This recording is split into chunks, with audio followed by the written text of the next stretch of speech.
Ladies and gentlemen, and welcome to Manning Bowl and Northeastern Conference Football. I'm John Hoff along with Leo Gillespie, and it's Lynn Classical entertaining the Swampscott Big Blue. And Leo, the Swamp comes in a little on the downside. They're 0-8, and they're coming off a very tough loss. They were leading 13-7 late in the game against, going in the fourth quarter against Danvers, and Jeff Sawalski for Danvers scored 2 fourth-quarter touchdowns and pulled the game off of Danvers 21-13. So it's about as close as they've come. It's unusual for the Big Blue. They win most of the time, and they usually win against the Lynn teams. They have a record of 16-5 against English and Classical coming into this ball game. They're 4-1 here at Manning Bowl since 1985, but 1951 you have to go back to the last time Swampscott was 0-10. And it just doesn't happen, and people just aren't used to it in Big Blue country. Understandable. It's pretty easy to say that Swampscott is rebuilding personified. Hopefully it won't be too much longer before they're back in the winning side of the ledger, but they're showing all the enthusiasm you could ask for. They just need to have some results now. Well, the captains are out in the middle of the field. 44 is Justin Gaglio. 46 is Sean O'Connell. Swampscott wins the toss. Yeah, and Jimmy Kraft is the other captain. It's Lex Thornton, James Resendez Ball, Arthur Brown, and Joffrey Boyd are the 4 captains for Lynn Classical. Classical been on the downside as far as Swampscott's concerned. 1985 was the last time Classical won a game, and that was at Swampscott. The last time they won here at Manning Bowl against Swampscott was 1982, and it goes back a long way. They also have another thing within their grasp. Only 4 teams in the history of classical football have ever won 10 or more games. The last one being a Super Bowl team in 1976. I happen to remember that team. Yeah, I was in high school against Wilmington High in that Super Bowl team. I was cursing Lynn Classical to no end. A lot of people did that for classical in basketball also. But they have a chance to win 10 games, so they beat Swampscott tonight and come back and on Thanksgiving Day, which is no easy task. Well, they'll have a little bit of time to rest between now and then because this is the last game on the schedule before Thanksgiving. It's hard to believe this season has dwindled down to this. We're wrapping it right up. It's been a total team effort for Classical. The defense has been tremendous. Their offense, they've got 4 different people with 44 points or more. James Resendez Ball has 60 and Lex Thornton has 52. Of course, Thornton coming off his big 3-touchdown performance against Marblehead, where Classical just totally dominated a good Marblehead football team defensively. And we're going to take a break for the national anthem. We'll be right back. We're from Pack 121, and we want you to watch football.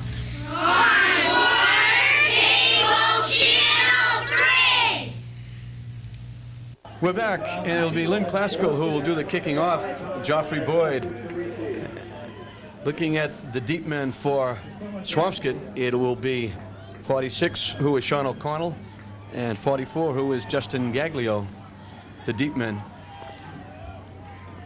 We mentioned again, Classical coming in 8-1, Swampscott coming in at 0-8. As Joffrey Boyd gets his foot into the football, drills it high and deep. Gaglio on the return. No, it's Gilroy, excuse me, 34 is Gilroy. A big hole opens up and he's loose. Stays on his feet, drops the football. Who's getting it? It's loose. There's a pileup at the 50-yard line, and we're not even going to try to figure out who got that one. Gilroy had a huge hole. Looked like he might go all the way. Got loose, kept his balance, and just as he looked like he might go, the ball was stripped away, but Swampscott came up with the football. It looks like as soon as he got into that little worn-out section on the center of the Manning Bowl field, he just lost his footing a little bit and ran into one of his own players and tripped up and lost the football, but Swampscott recovered. We have a Swampscott player down back at about the 28-yard line, and that's the reason for the stoppage in play. So Gilroy gets things going very big for Swampscott as he returns it about 40 yards to the midfield, and Swampscott managed to hold on to the football. So while this official's timeout, we'll take a timeout, and we'll be right back. We're back. Okay, we're back. The injured player down was Sean O'Connell, and he was a vital part of this football team, projected to be a vital part of this football team. He's been hurt most of the time, and that's been the whole situation with Swampscott. really haven't been able to put the same people on the football field at the same time. Even tonight, we've got Brendan Callahan, who's going to have to start a quarterback because Brian Hayes is out injured. He's been out off and on. And, of course, you take Callahan out, you take him away from his wide receiver. That you actually hurt two positions as Justin Gaglio gets the call. Both 5 yards. Pretty good line rush. And, of course, these are types of games that coaches get gray hairs over because Classical is supposed to win this game in a walk. And you don't want your football team looking past Swampscott, who hasn't won a game, looking to English already, even though it's almost a couple of weeks away. And that's the one thing you have to worry about, coming out a little bit flat against a team like Swampscott. And they have enough athletes that they can bite you if you do that. Gilroy goes in motion. The give. Maybe a yard. That's Brian Oppenheim. Oppenheim gets to the 44 for a yard. So it's going to bring up a 3rd down and about 4.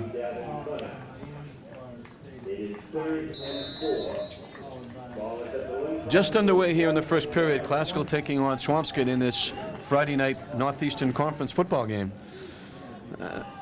James Resenda's ball comes in this game with 914 yards. He needs 84 yards to go over to reach 1,000 mark.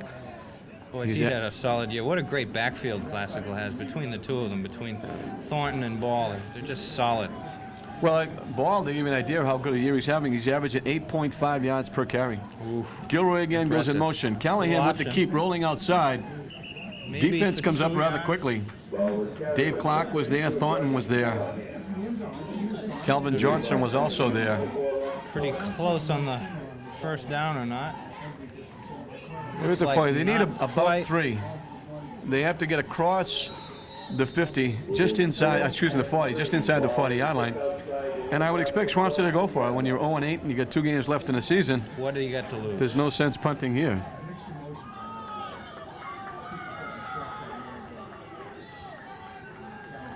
Callahan with a quarterback sneak. Easily Good makes rush. the first down, close to the 35-yard line. Swampscott showing a lot of enthusiasm early. They were showing it in warm-ups, and good to see that they're putting it into the game so far. It's one of the great things about football, high school and college especially. Sometimes it's not the better team that wins. It's the one that takes the motivation and puts it on the field the best.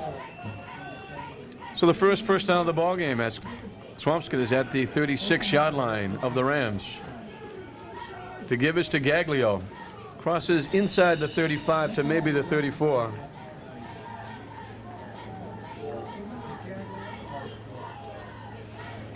So it'll bring up a 2nd down, and we'll call it 7.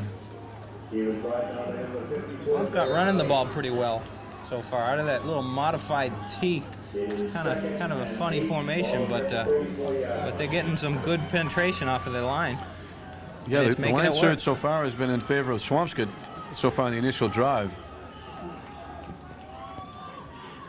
Callahan rolling to the outside. The pitch. Good pursuit on the wings by Classical. That was Sean O'Connell, so it's glad to see Sean O'Connell back in the football game after his injury. He gets down to the 31-yard line. So it's going to bring up a 3rd down and 5. Callahan pressed into service at the quarterback spot with Brian Hayes down. And we mentioned before, it takes away Brian, his tremendous ability as a wide receiver.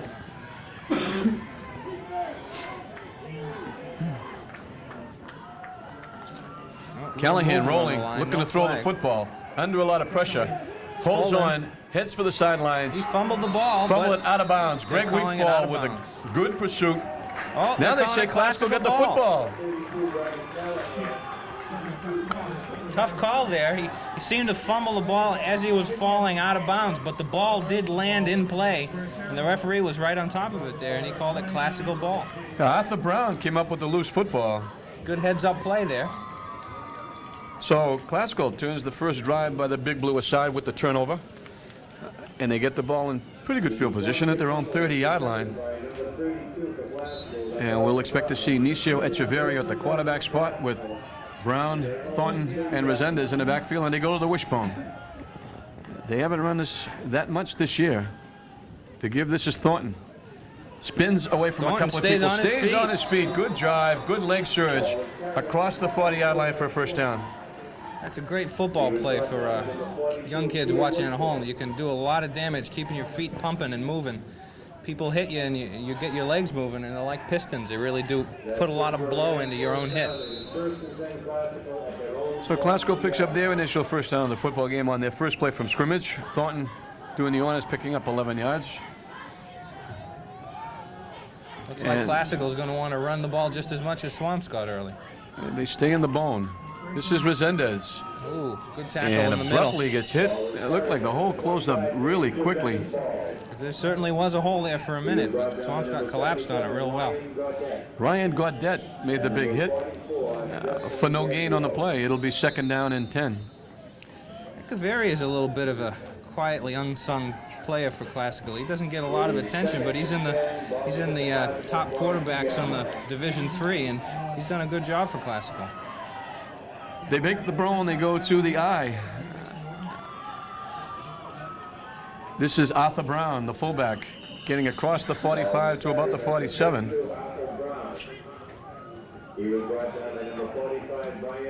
They mark it back at the 46. It'll be a pickup of 5. It'll be third down and 5 for the Rams. 1980 was the last time Lynn Classical won a Northeastern Conference title, and they have a chance to get a piece of it this year if they can win their last 2 football games, which would be a tremendous accomplishment by these young kids. Arthur Brown gets to about the 49. Well, they sent 2 wide receivers out, put a back in the slot, passing formation, and they gave the ball to Arthur Brown, trying to find some. They try to extend Swampscott's defense as much as they could, and Swampscott did a good job clogging the middle. So it's going to bring up as Swampscott takes a timeout, and Coach Billy Bush does this quite often to take momentum away from teams. He'll use them sort of like you do in basketball. You get a little momentum going, you're moving the football, and he'll call a timeout to kind of slow you down. Smart thing to do. It's kind of a big play for Swampscott here. If they can hold them, they might have a chance to get the ball back. Well, it's going to be 4th and a couple. And I'd be surprised if Classical punted the football, because I know they have a lot of respect for their defense as well. They should. They're only giving up on the average of about 7 points a game. And they're scoring in the vicinity of 30 a game. So, especially with that big explosion they put on against Marblehead in the second half, 40 points. Boy, what an eruption.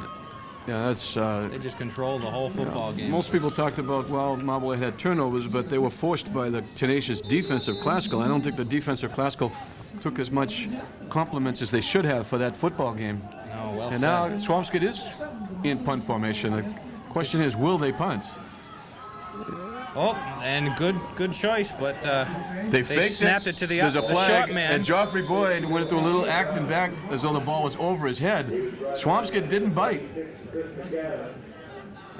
What's the flag going to be here? Illegal motion. Illegal motion against Classical. It's refused, and Swampscott will take over. Swampscott takeovers. Trying a little bit of a razzle-dazzle there, but Swampscott paid attention to it well and snuffed it quickly right up the middle. Good job by the Swampscott defense. And it was Joffrey Boyd could be winning a few Oscars at the end of this year. In the Salem game, a tremendous fake of a dive for the 2-point conversion, which allowed Simon Fiala to be all by his lonesome and for the 2-point conversion to beat Salem. And that play there, he went up in the air as though the snap went over his head. But must be taking lessons from Swampscott Miami's wasn't field paying goal attention. kicker. This is Callahan down the line. Pitches down to pitch. O'Connell. He's hitting the backfield and knocked back into Swampscott territory. Callahan doing a good job early on the option, waiting until the last possible minute to get rid of the football. But Classical's defense was really good getting out onto the wing and snuffing that play. Well, the difference here is Swampscott can get outside, but they're not going to turn the corner, I don't think, against the speed of this Classical football team. No, especially with these linebackers, Arthur Brown, Thornton, Dave Clark on one end, James Resendez Ball on the other end, along with Joffrey Boyd. Tremendous speed and quickness by Classical, and it's awful tough for Swampscott to turn the corner. They need about 13 yards, second down, here. the blitz. They throw the football. You got to get rid of it quickly. A little bit short. Brett Wigfall was all over the quarterback, and he had no chance at all to set and throw. Jason Danahy, the intended receiver on the other end of that short pass, but now Swampscott's stuck here with a tough third down play. 3rd and 13, an obvious passing down again, and it makes it tough when you're in a passing down and your best pass receiver so far for the year has to play quarterback. Yeah, doesn't help. Yeah, it certainly takes away from your ball club.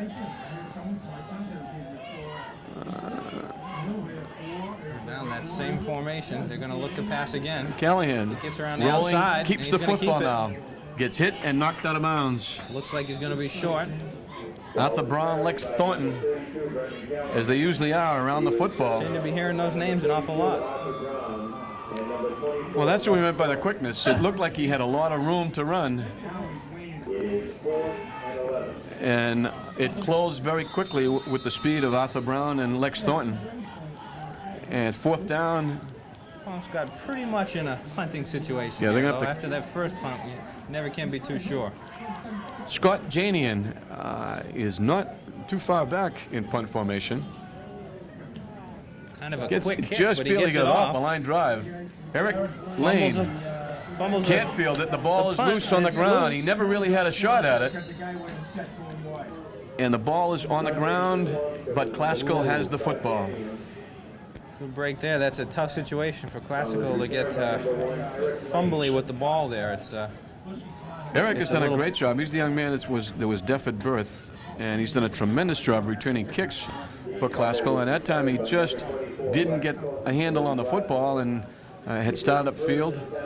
And it's kind of a damp evening. It's probably have- safe to say that the ball's going to be I a didn't little even see slippery that. too. Leo, while we were talking, I didn't see that there was a flag on the play. Oh, they had a little bit of holding on the run back. There was an illegal motion against Swampscott, so they're going to have to do it again. Is that what they're talking about right now? Yes, I didn't see the flag anywhere, and so I didn't know what happened. And Donnie January, the official, just gave us the sign that illegal motion. Somebody started downfield too soon. Well, Swampscott on the kick, they were rushing a center in quickly to get the snap off to the punter, but maybe they didn't get a body off the field in time.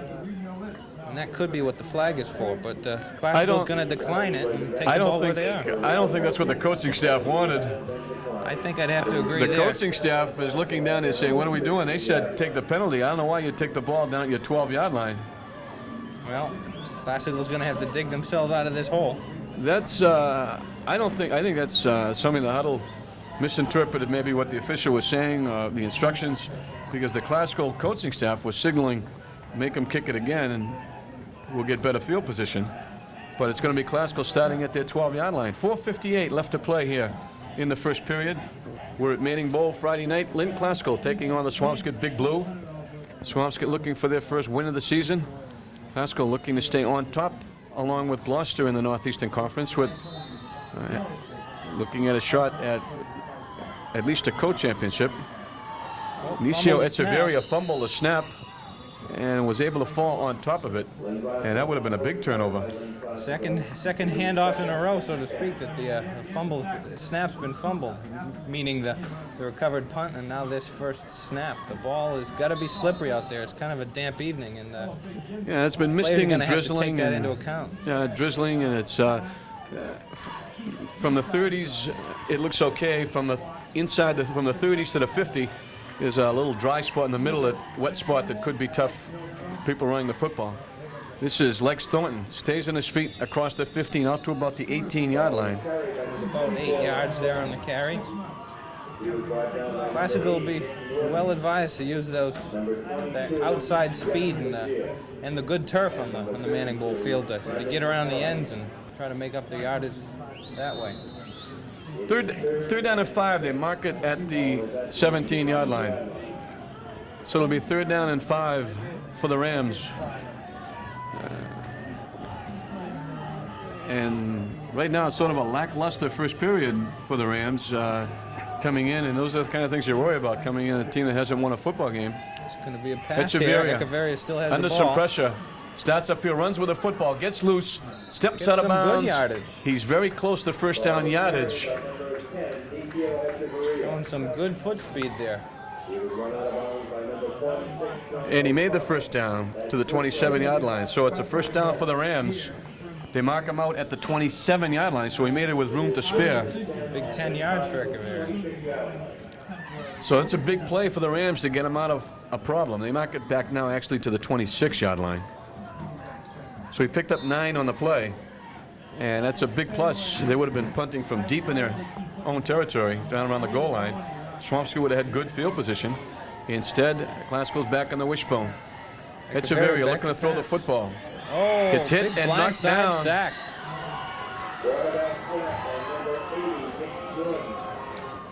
Nick Norton with the big play from his defensive end spot, and they're all the way back to the 15-yard line.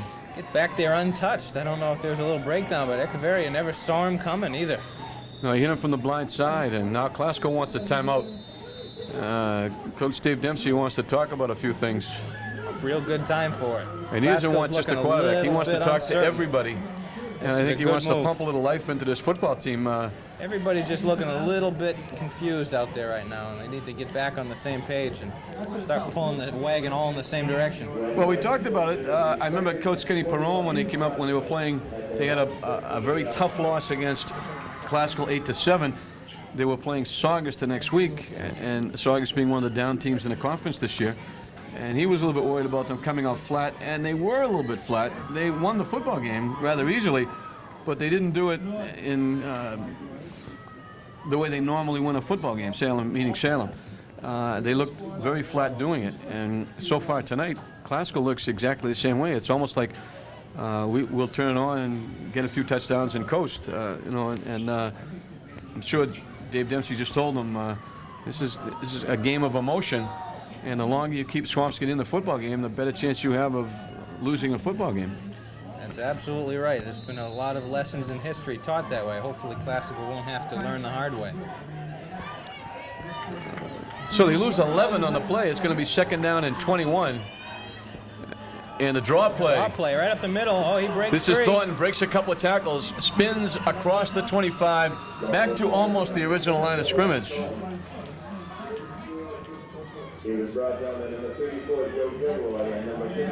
Back up to the 28. That's about Frank Papalato, along with Sean O'Connell, made the stop for Swampscott. It'll be third down and a little more than 10. He almost got back to the original line of scrimmage. So the last time they needed big yardage, Echeverria, went back to pass. Ended up and ran for the first down. There. Let's see what they can manage here. 2 wide receivers to the far side. The pitch to Sweep to the this short is side. Thornton. Doesn't get back to the line of scrimmage, loses back to the 25. So again, they put wide receivers to the far side and then ran the football to the short side. And Swampscott comes up big again on defense. Classical going to be forced to punt here, and Swampscott might benefit from field position caused by Lynn Classical refusing that penalty when Swampscott punted. Brendan Callahan and Jason Danahy are the 2 deep men for Swampscott standing back. Danahy's back at midfield. Callahan's back almost to his 40-yard line. Oh, a low punt. Low line drive kick. Danahy lets it go. Don't touch it. And Dave Classical Clark finally downs it at the 46-yard line, the Swampscott 46-yard line. And Swampscott again is going to have good field position. Classical is going to live and die on their defense here as they give Swampscott pretty good field position in the first quarter. Well, Swampscott has started twice from midfield. The first 2 times they had the football. Now they're going to start from their 46-yard line. And we're getting a signal from Donnie January that Swampscott wants a timeout. Brendan Callahan has gone over the sidelines to talk to Bill Bush. So while we have a break in the action, the team's going to both prospective coaches. We'll take a break. We'll be right back.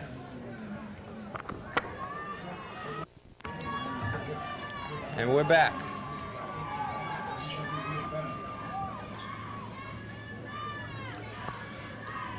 So it's Swampscott with the football at the 46-yard line. John Hoffman along with Leo Gillespie as we bring you Northeastern Conference football.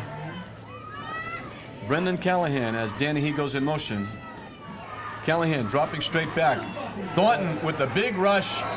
Big Callahan, play. Lex Thornton didn't make the tackle, but he actually made the play. He blitzed in, and Callahan saw him coming and had a duck out of the way, and Brett Wigfall was right there to put him away. I think maybe Coach Bush is going to look at that play and say, I don't think my line's ready to pass block this classical defensive line, because they couldn't stop a single body on that pass rush. Well, it's a good job by the coaching staff of Classical. They're trying to get something going. They're trying to get their team up a little bit. So now they send linebackers and blitz and try to get something going on defense. And it certainly worked there. They lose back to the 32-yard line. Handoff up the middle for a couple of yards back, but doesn't show in that after that big loss on the sack. Yeah, Joe Gilroy was the ball carrier. He got to the 34-yard line. It's going to be third down and about 30. Actually, about 25. Once you get over 20, it's just long.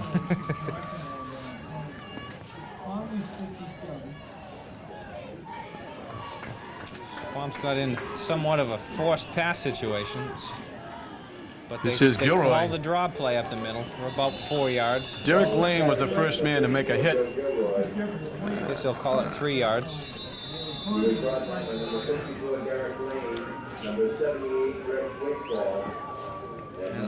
Another Wigfall and timeout on Thornton the were field. finishing off the play. Actually, that's the end of the first period. So as time is rolling Swampscott along. gets to the 36-yard line, they've got a long way to go. Fourth down, they're going to have to punt the football away. No score at the end of first period. We'll be right back.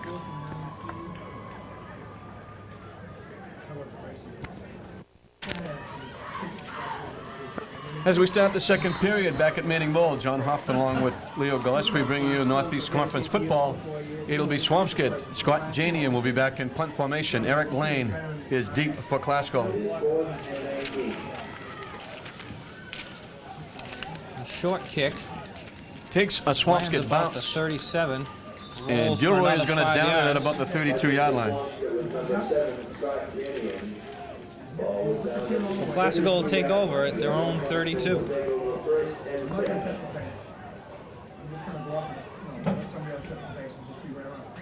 Zekavari comes in off the sidelines with the play. So we'll see if Coach Dave Dembski can get the offense going. Get the defense going a little bit there with a couple of blitzes, and now they have it at their own 32-yard line. And we'll see if Classical can get something going. They go back to the I. James Resendez ball is the deep man in the I. Ball with the big hole off big the right hole. side. Gets loose. One man to beat. Cuts back. And he cuts it in the open. And he tried to cut back slips and in the lost his middle of that footing field. at the 40-yard line. What a great run by James Resendez ball. Super run. But that middle of the field has had its impact on this football game so far. Players would be wise to keep it in mind when they're making their cuts. Because the offensive players do have a little bit of an advantage knowing when they're going to be able to make their cuts. If they have that middle of the field in mind, they'll be able to prepare themselves a little bit better. But that was a heck of a run. If that's a dry field, it's a touchdown. Peter Woodfork was the lone man he had to beat, and it's very tough for anybody to make an open field tackle one-on-one against James Resendez. This is Thornton off the left side. Bangs forward, Driving run. close to the 30-yard line. Big pickup on first down. They're going to mark the ball at the 32-yard line. So he picked up 7. So Thornton putting together some pretty good numbers here in the first half. Classical with a couple of big plays now, showing a little bit more initiative on the offense. We mentioned Resendez needs 84 yards to reach the 1,000 marker. He just got a big chunk of them on that last Yeah, carry there. that was his one carry. This is Thornton again, off the right side, big gets loose, hole. and he punishes the defensive Runs back. over the defender. And that's what Lex Thornton does best. He likes to hit whether he's on offense or defense. It doesn't make any difference. Joe If you're in his Gilroy's. way, you're going to pay the price if you bring him down. Oh, he's feeling it now. He's got a ram horns tattooed on his chest right now. So the ball is at the 21-yard line of Swampscott. Classical has moved quickly from their 32 in 3 plays. 2 first downs, 1 by Ball, and then 2 straight carries by Thornton on a first down. Classical coach Dempsey's got to be a lot happier with his second quarter performance. It's a lot more upbeat than the kind of a low-key first quarter. fumble the snap. No, he holds on. It Yeah, gets dragged it down. looked like it wound up a busted play because Echeverria, when he pulled out, looked like he was fumbling the snap. Had to stop it. By that time, everybody was involved in the play had gone by him. Yes. And he loses back to the 24. So they lose 3 in the play. It'll be 2nd down and 13.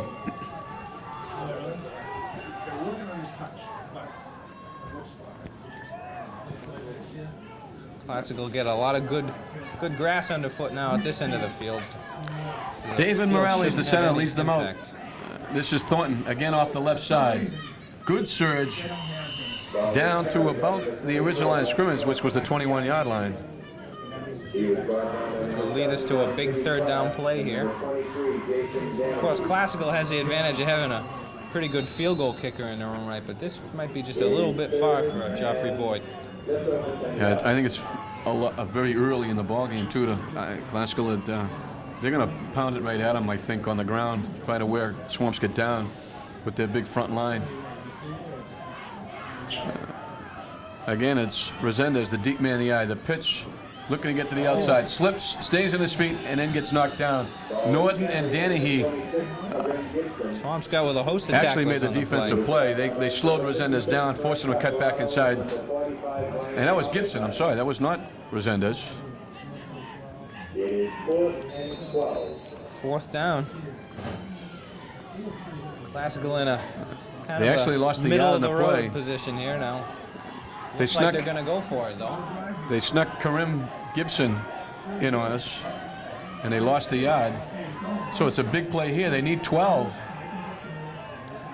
Ball goes in motion to give to Thornton.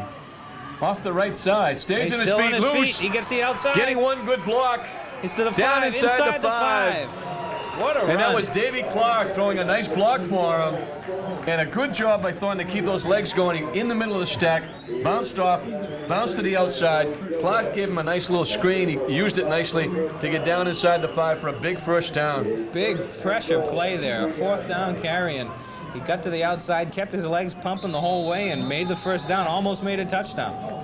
So Swampscott again wants to call a timeout to try and slow down the momentum, but it might be a little too late now. Swampscott is in the scoring zone. I guess you could call it that. They're at the 3-yard line. That's the scoring zone. But Thornton just doing an outstanding job. Most teams you would expect to throw in that situation, where it was 4th and 12. And Thornton took it off the right side, gets a pretty good surge. When it clogged up, he bounced it to the outside and picked up a great block by Davy Clark and got inside the 5 for the big 1st down. And Classical has the best scoring chance so far with 7:08 left to play in the 2nd period. No score here in the ball game. Classical looking to get going. It was an interesting play for Classical looking back at it. We don't have the luxury of instant replay tonight, but Classical was in a formation that oftentimes they've thrown a screen out of that formation with Thornton deep in the backfield. And they ran a sweep to the right side, and Thornton just got to the outside and kept his legs pumping and made the big play. But in that situation, 4th down, Swampscott's got to be expecting the pass, and you've got to respect the pass with Echeveria's arm. But with a big run, Thornton makes the 1st down for Classical. Well, those guys up front, Matt Larino, Dave Morales, Nick Papalambros, Brett Wigfall, are doing a great job getting a big surge and allowing those running backs to pick some big holes. Thornton straight 1st ahead. down carry right up the middle. He's not in, but he's awful close. It's like they'll hang the nose of the football over the goal line and give him another shot at it. So we'll see who takes it here. When they get this close, they've used a couple of people here. Of course, they use Thornton and Ball, but when they get this close, sometimes they go to the fullback, Arthur Brown, or a quarterback sneak, Nisio Echeverria, because everybody keys on the 2 big running backs. But the line really getting a good surge. This is Echeverria in for the quarterback. Sneak it in for the touchdown. So Classical breaks the scoreless tie with 6:31 left to play in the 1st half. Classical 6, Swampscott nothing. And if they go for the 1, it should be Joffrey Boyd trying to kick the extra point. But again, Matt Larino, David Morales, Nick Papalambros, Brett Wigfall, along with Davey Clark and Joffrey Boyd, the tight ends, doing a great job, a good surge. The snap is high. Snap. Echeverria does a nice job of getting it down. Joffrey Boyd kicks it through. The job of the extra point is so often taken for granted, but that was a great job by the holder to get the football down and give Joffrey Boyd a shot at the extra point, which he made it. 68 yards on the drive. It took him 9 plays. Echeverria going into the quarterback sneak from 1 yard out, and it's 7-0. And the Swampscott team has been tough on defense. They played Salem very tough. In fact, against a good Salem team, it was a shutout for both teams going into the fourth quarter. And then Salem just wore them down and won it in the fourth quarter. But Swampscott has hung tough defensively in football games, and they've just come up empty because they just don't have the bodies, and they wind up getting tired because they're on the field, especially the defense is on the field so much during the ball games. I think it's something that definitely had an impact in that Gloucester game for Classico. Gloucester was beating them up down the middle of the football field, and just the players were on the field so long that they just started getting tired. So it'll be Joffrey Boyd doing the kicking chores. Joe Gilroy is one of the deep men. Elliot Barnett is another one. Using a lot of young kids, Swampscott is. They've got a lot of freshmen dressed. Well, kicks it high. It's going to be fielded at about the 11 or 12 yard line. This is Gilroy. Again, good Another surge good by return. Gilroy. Good return. Out across the 30, close to the 34 yard line. A couple of good returns for Swampscott in the game. Joe Gilroy making some good yardage on his all-purpose yardage there. So he's at the 34 yard line of Swampscott, where they'll have it for the first time here in the second period. 6:23 showing on the clock. It's a pretty good example of running time. I think that's how the word was defined. Both teams just running the football right down the middle of the field. It's been a very quick ball game so far.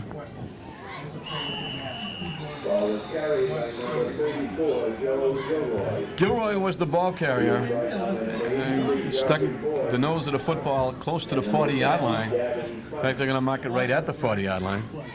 So it's a pickup of 6. It'll be 2nd down and 4.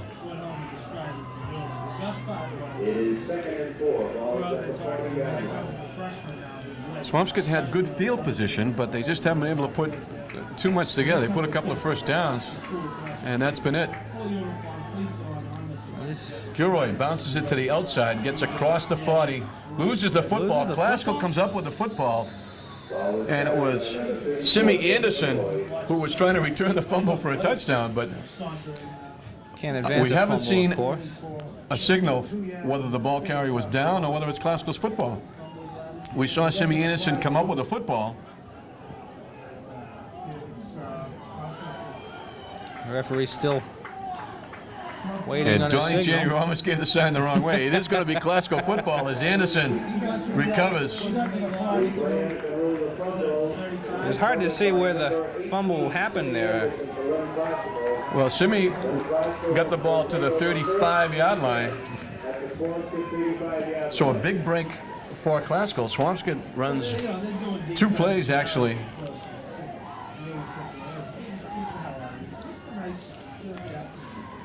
Here in the second period, and Classical gets it right back in good field position at the Swampscott 35. Now we're waiting. Now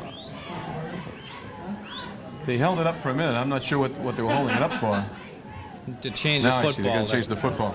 Each team, of course, plays with their own footballs. I thought maybe they were going to say they were going to move the football back because it looked like Simi Anderson recovered it and actually made advance the ball. advanced the ball. And I think and that's I thought they were going to move it back, but they were just changing footballs. As everybody knows, each team uses their own football. To give to Pascal up Thornton the straight middle, ahead. Thornton. Again, the line with a big surge, and Thornton with the good leg drive inside the 30. Classical line just doing a great job of opening up. They're just blowing the Swampscott line 3 or 4 yards off the ball every play, making it so easy for the Classical backs. Lex Thornton being the big benefactor of it right now. James Resendez's ball hasn't seen the ball very much yet today. No, that's true. He's only run the ball one or two times, I think. But I left out the other guy up front, and that's Davin Clement, who was helping out. This is at the bottom of the pile. Looks like Arthur Brown. Arthur Brown, the fullback, got the call. And I thought I saw a flag. The ball is at the 23-yard line. We get a personal foul against Swampscott. Ooh. Letting their enthusiasm go the wrong way, and it's going to cost them. Well, the play to the 23 was a first down for Classical, so Arthur Brown picked up the first down. Now they're going to penalize them back to about the 12. Looks like half the distance. It's a costly penalty at that area of the football field. So they mark it the 11.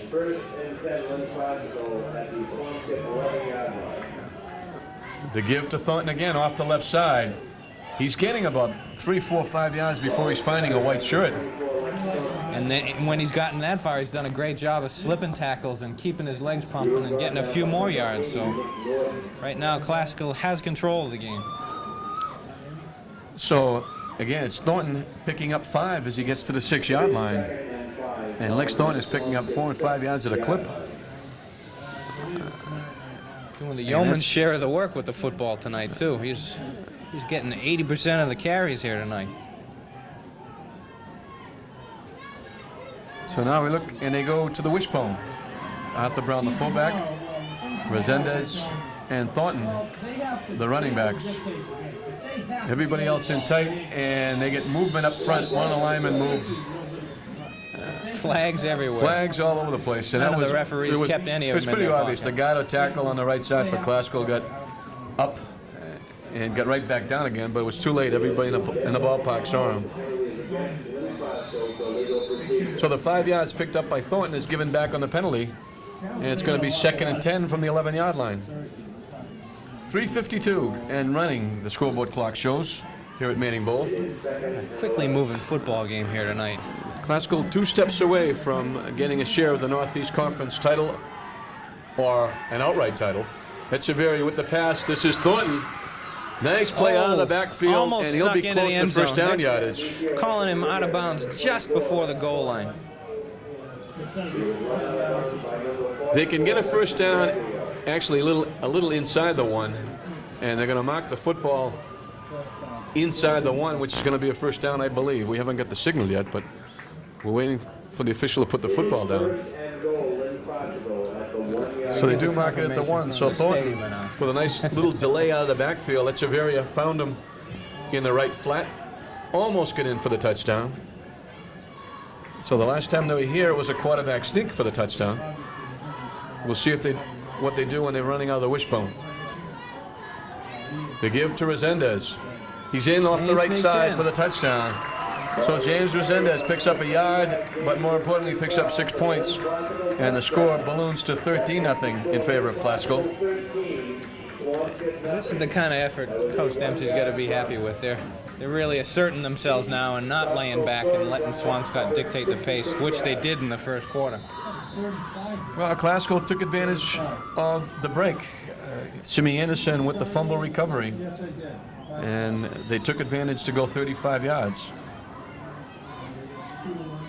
Joffrey Boyd with the kick is good. The extra point is good. So Joffrey is perfect. Look like James Resendez's ball. So they overcome the penalty with the quick touchdown. They go 35 yards in 6 plays, and they double their advantage to 14-0. And Swampscott is going to get the ball for only the second time here in the second period with 3:29 showing on the scoreboard clock.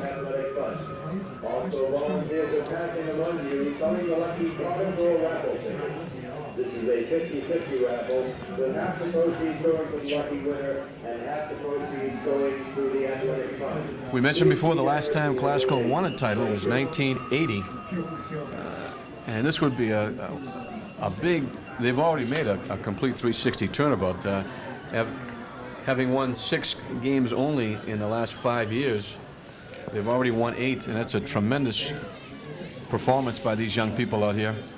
This Glasgow Tremendous team turnaround. played with great heart all year long. They've dealt with a lot of tough things for anybody to deal with.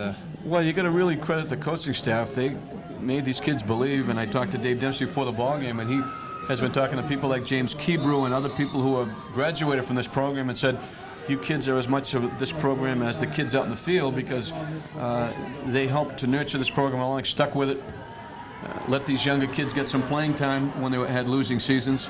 This is Gilroy again from about the 11-yard line. This time he's going to get out across the 25 to the 27. Of course, on the other side of the football, I'm sure that's something that Swampscott is hoping for, where they've got a lot of young players getting a chance to play varsity football and getting their experience, and hopefully in a year or two their players will be showing the same results that Classical's showing right now. Well, for all you young kids at home, this is a great thing to copy, this Classical performance. It just shows hard work pays off. They were down, but they just kept working at it. Some of the kids have graduated, but a lot of these kids are 4-year players, and they just kept at it, kept working, persevered, and it paid off this year. As you see, they're 8-1 on the season, and they really turned it around. And basically, what you'll find is hard work will generally get it done. Gilroy with 2 yards on the carry there. So it'll be 2nd down and 8, as we're under 3 minutes to play in the first half. Classical a little slow getting out of the blocks, but here in the second period, they've had 2 possessions and they've scored 2 touchdowns. One coming on a fumble recovery by Simi Anderson. Whistle on the play, and that generally means it's against the offense when they stop the play, so it's probably going to be some kind of motion. False start on Swampscott, and they'll move it back 5. The ball is back to the 24-yard line. It'll be 2nd down, and we'll call it 13.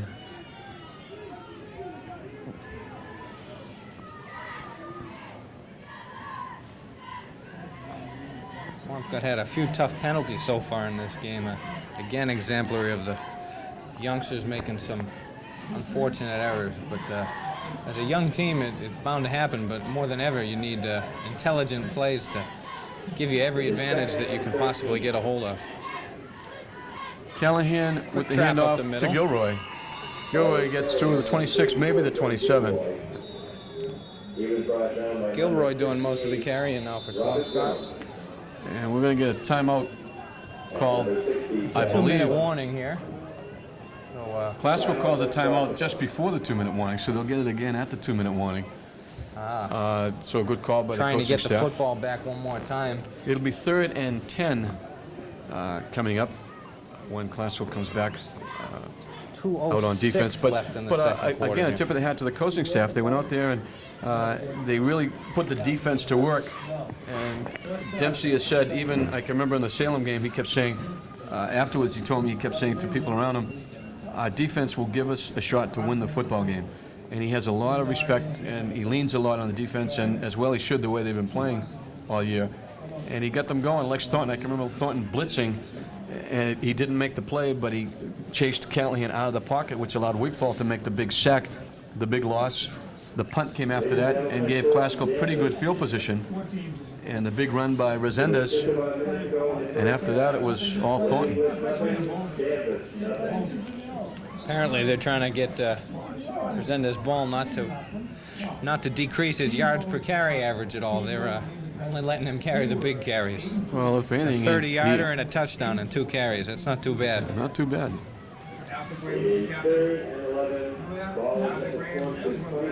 So, the defense has been over talking to Dave Dempsey, and the offense for Swampscott's been over talking to Bill Bush and his staff. But it's, again, these are, you don't want to see yourself in this situation, especially when you're playing Classical. 3rd and 11, 3rd and 12. Marblehead found themselves in this situation almost all day, and Classical scored 40 points over in the second half. Callahan with the quarterback sneak. Big play by Brendan Callahan for the first down. He gets all the way across the 40 to the 42, a 15-yard pickup on the first down. So Classical's time And now out we're just going to have before the two-minute warning. They kind of blew the opportunity there and didn't manage to contain Brendan Callahan on the. Well, with third and 11 or 12, I think the last thing anybody thought was going to be a quarterback sneak. But when you've got one of your better athletes playing quarterback, that's not a bad idea. We saw Lynn English last year when they had their Super Bowl year. Chris Warren do it quite often. And just last week with Tech and quarterback Taylor pressed into duty when Melvin Lark hurt himself early in the game and came up with a big day. I guess he did. 42 points and 273 yards, an outstanding effort. Brendan Callahan with the big play out to the 42-yard line, a first down for the Big Blue. We've reached the 2-minute warning. And now we put the ball back in play. And Classical got a jump. And the flags again. And the difference is Classical, Wigfall jumped. I'm not sure he made contact. If he didn't make contact and got back, it'll be against Swampscott because the linemen for Swampscott moved. And that's, I think, what it's going to be. On Swampscott. Wigfall got a jump. Oh, they're calling it offsetting penalties. They're calling it illegal motion on Swampscott and I see. So a false start on Classical, and they'll offset. Okay, so they don't punish anybody in that situation. Kind of a tough. I would have to think that Swampscott would say that they were drawn off by the motion, but apparently the referees didn't see it that way. So it's still 1st and 10. Callahan down the pitch. And Gilroy, that was by a host of Classical Rams. Again, Callahan doing a good job of holding on to that football until the last possible minute on the option. One of these times he's going to have to keep the ball because Classical had 3 or 4 bodies out to make the tackle on Joe Gilroy. Joffrey Boyd made the tackle for Classical, but Calvin Johnson actually made the play. He came up like a runaway train, and he didn't get a clean shot. He got a clean shot last week in Marblehead and caused the fumble. He didn't get a clean shot here, but he got a piece of the ball carrier and slowed him down. And Joffrey Boyd finished it off. Well, wasn't that game last week against Marblehead a great example of how much this defense is important? They're just hitting the heck out of the Magicians. And well, they're a punishing football team, Classical, and that's been their trademark all year. They've come up very big defensively, and they haven't. And as most coaches will tell you, that's what wins football games, defense. You shut the other team down, and I mean, it's just common sense. If you hold them to the fewest number of points, then you don't have to score that many points to win. And when you got a potent offense like Classical has, it's been a pretty good year for Classical offensively, and the defense has been a big part of that, getting it going. They've scored 258 points in their 8 ball games, which is better than 30 points a game. And a lot of that is due to the defense, giving them good field position and taking a lot of starch out of the other team with the hits they give them on defense. Callahan looking to throw the football. Under pressure, lets it fly, picked off. Runs down the sideline. Oh. Hit and knocked out of bounds, loses the football, but it's going to be a turnover. Davy Clark with the big interception. So Clark with the big play. Big interception there. Took a big hit on the tackle, a Swampscott player. And Clark is one of those stories for Classical. He made one of the biggest plays I've seen on defense in the Salem game when he was lined up at the defensive right end and wound up making an interception in the left corner of the end zone, his left. And he always has a nose for the football. He was the end in that spot, noticed the pass play, dropped back, filled the lane, and was right there to pick it off and give Classical good field position at the 25-yard line. 1:38 left in the half, so Classical have to work efficiently here. They've got good field position. They've got timeouts left too, so they got plenty of time to run the football in. They don't have to really do anything quickly. Resendez ball off tackle to the 20-yard line. Resendez gets to the 20 and picks up about 5. And very quickly, Classical calls a timeout. And that play only took 11 seconds. So they've got plenty of time as they're at the 20-yard line. We'll take this opportunity to take a quick break, and we'll be right back at Manning Bowl.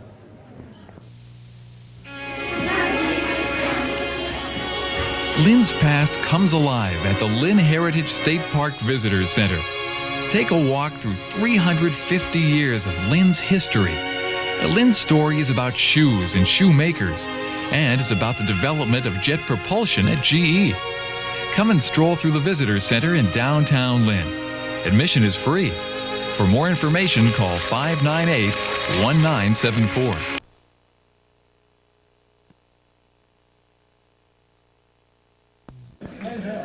Back at Manning Bowl, John Hoff along with Leo Gillespie as Classical moves into scoring position with 1:27 showing on the clock. We get flag on the play. Echeverria looking in the end zone. Fires for Clark. Incomplete. Good defensive play. That's Peter Woodfork, who is a freshman for Swampscott, made a good defensive play to tip it away. We've got to see what the flag is about. Somebody might have started downfield a little too quick, and that's exactly what it was. It's going to be against Classical. And I would assume that Swampscott would probably take it because even though you'd save it down, you want to move them a little further away with only 1:20 left on the clock. And again, with that good field goal kicker, every yard that they can get will be an advantage for Swampscott. I was a little surprised not to see a flag on the defensive play. The Swampscott defender came over the back of Dave Clark, and the referees let it go. It was close, but he got a hand on the football, and it's a nice play for a young freshman to make in the backfield. Echeverria back to pass, fakes the handoff.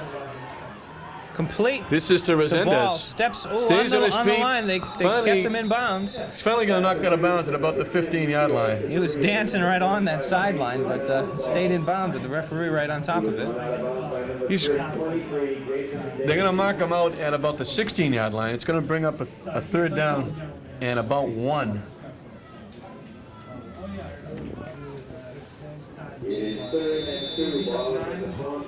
So they're calling it 2 with another timeout here. So now this timeout is going to be charged to Swampscott, I believe. Interesting. Apparently Swampscott You just hear one wants of the to coaches make... yelling from the sideline saying timeout. 1:12 showing on the clock. And Classical is about 1.5 yards away from a first down. They're trying to take advantage of their second turnover here in the second period. Simi Anderson recovered a fumble, and they went 35 yards in 6 plays. And now Davey Clark has intercepted a pass, and they get good field position at the 25, and then now they need about 1.5 yards to keep the drive alive. As we said, Classical doing a good job of creating their own offense with their defense, stopping Swampscott and making the turnovers. Well, they went on a 68-yard drive to start the second period. The kick returned to the 32-yard line. Resendez with the big run to the Swampscott 39, and then it was all Lex Thornton after that as he carried 5 of the next 7 times. And Echeverria snuck over from 1 yard. This is no play at all. They tried a little draw play. Tried to play and action, not going to go anywhere. Stuffed well by Swampscott. Justin Gaglio in on the tackle there, made a great play. Gaglio and Oppenheim made the big defensive play as they get knocked back to the 20-yard line. And it's going to bring up a 4th down and 5. And normally you would say this is a passing down, but Classical has been able to run the football. We get a sign now from Donnie Jerry. That's the last timeout for Lynn Classical with 1:05 showing on the scoreboard clock. So the only way they stop the clock now is to move the chains for a first down or get out of bounds. But the big play here for Classical and a big play for Swampscott as well. 4th down and 5. Swampscott wants to get out of this as cheap as they can. After a turnover put them 2 touchdowns down, they want to survive this turnover so they don't go 3 touchdowns behind as they head into the second half. Last time in this situation, of course, a little different formation here for Classical. Thornton is the lone running back behind, and now we get movement and make contact. And I'm not sure if it's against Swampscott, it would be a first down for Classical. Brian Oppenheim just kind of tripped over his own and it's going to be against Swampscott. His own teammate and fell across the line and made contact with the Classical line. And I would think that that would be a first down as they mark it to the 20-yard line.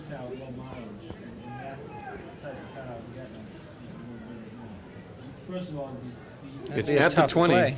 Oppenheimer Jr., you don't want to see that kind of an error in that situation from one of your upperclassmen, but it's going to cost Swampscott as Classical picks up the first down on a penalty. So Classical catches a break. Not only do they pick up the first down on the penalty, but they do it without running the clock any time off the clock.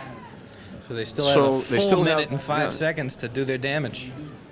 And they move 5 yards closer. They're at the 15-yard line now. Thornton, the deep man in the eye. They fake to Thornton. Echeverria keeps the football, Takes heads it. downfield, Brown. gets close to the 5-yard line. Tucks it under his wing and slides And now down to they the have to 5-yard hurry. line. Moving quickly. Echeverria trying to get everybody into the...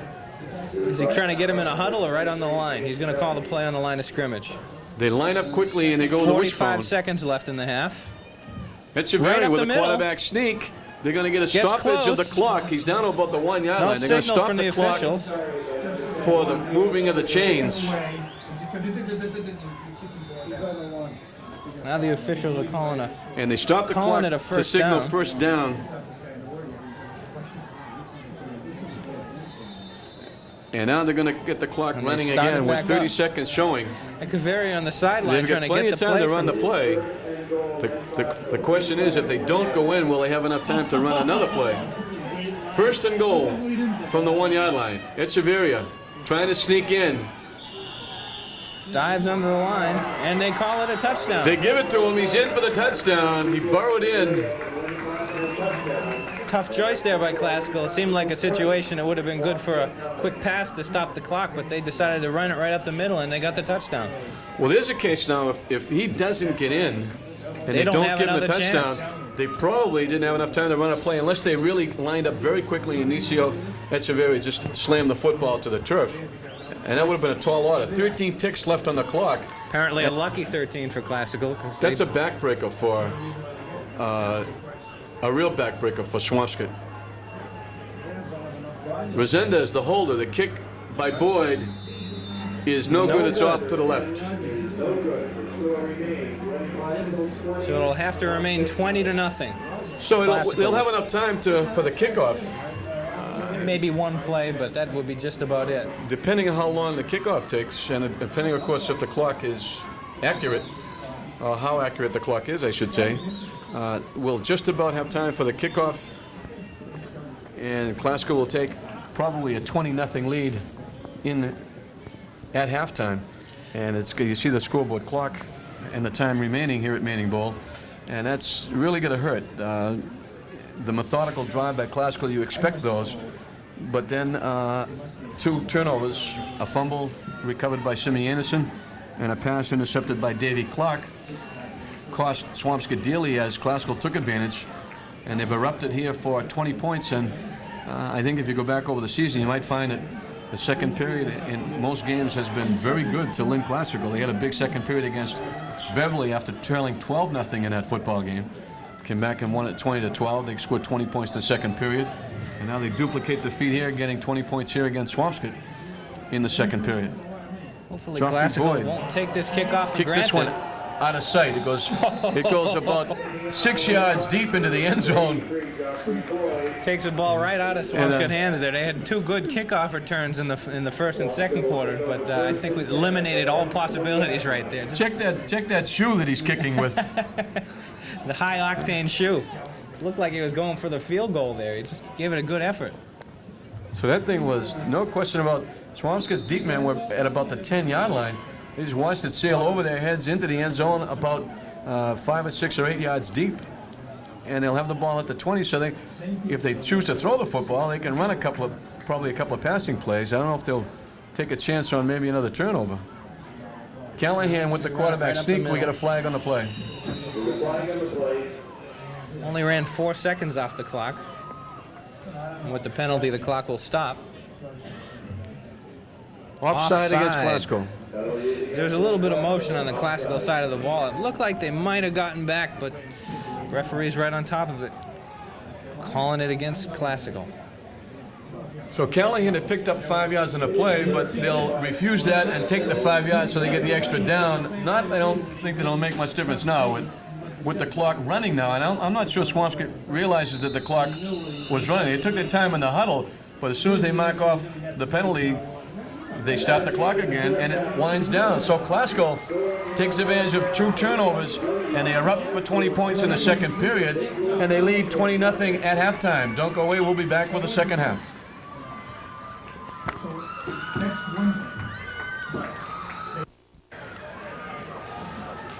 Welcome back to Manning Bowl. John Hoffman with Leo Gillespie as we start the second half. Classical with their big explosion in the second period, leading 20-0, and they'll get the football to start the second half.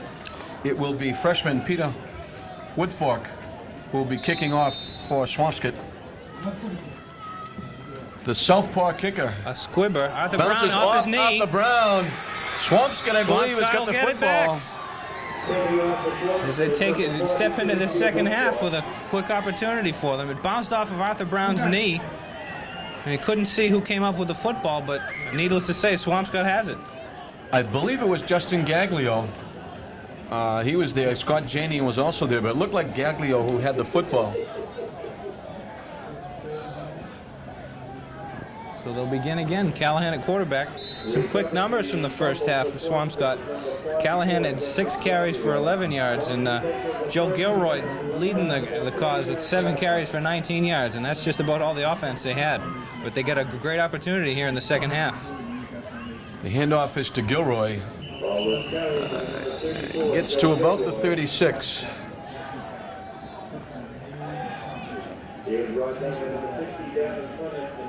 So that's good for about 2 yards.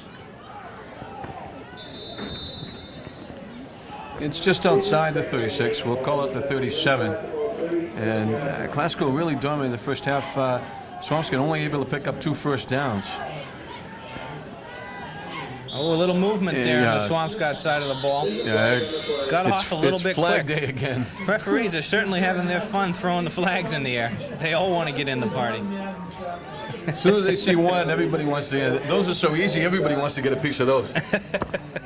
How do they know whose is whose, though, when they get it back? So they'll step off the penalty, lose the 5 yards They bring the out ball of the back 2 that they just gained. Yeah, they bring the ball back to the 42-yard line. Again, Swampscott needs to be very careful with the football right now. They've got themselves a great opportunity. Penalties are only digging themselves a hole.